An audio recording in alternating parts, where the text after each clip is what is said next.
Hai, Assalamualaikum. Nama saya Nur Aminah Tasha binti Muhammad Yunan. Nombor matrik D2024110594 daripada ISMP Sains Kejurulatihan.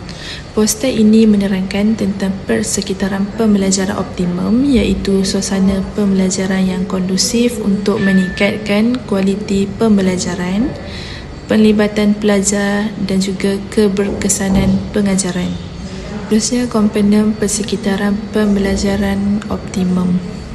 Dalam poster ini terdapat 4 komponen utama, iaitu yang pertama, ruang fizikal dan juga ergonomik, di mana susun atur kelas yang selesa, pencahayaan dan pengudaraan yang baik.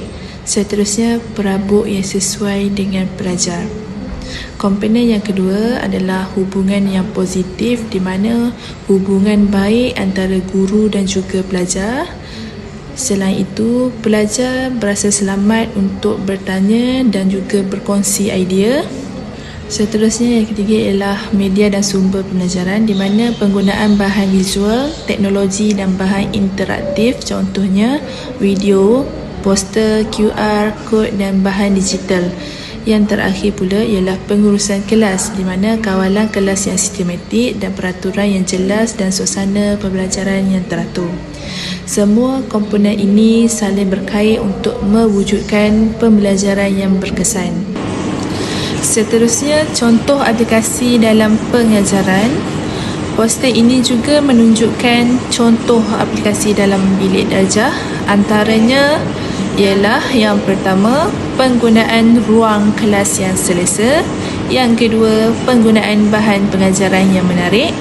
Yang seterusnya adalah galakkan interaksi antara pelajar seperti kerja berkumpulan dan perbincangan. Hal ini membantu pelajar lebih aktif dan tidak pasif semasa PDPR berlangsung. Seterusnya, kita pergi kepada strategi pengajaran berkesan. Antara strategi yang dicadangkan ialah yang pertama, menggunakan pelbagai kaedah seperti demonstrasi, perbincangan kumpulan dan pembelajaran kolaboratif. Yang kedua, menggalakkan soalan aras tinggi untuk pemikiran yang kritis. Yang ketiga ialah menyediakan aktiviti hands-on untuk pemahaman konsep.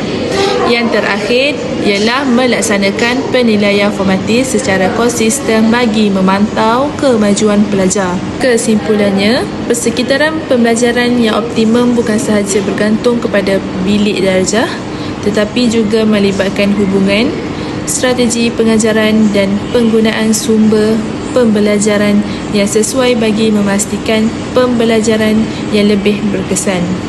Itu sahaja daripada saya. Sekian, terima kasih.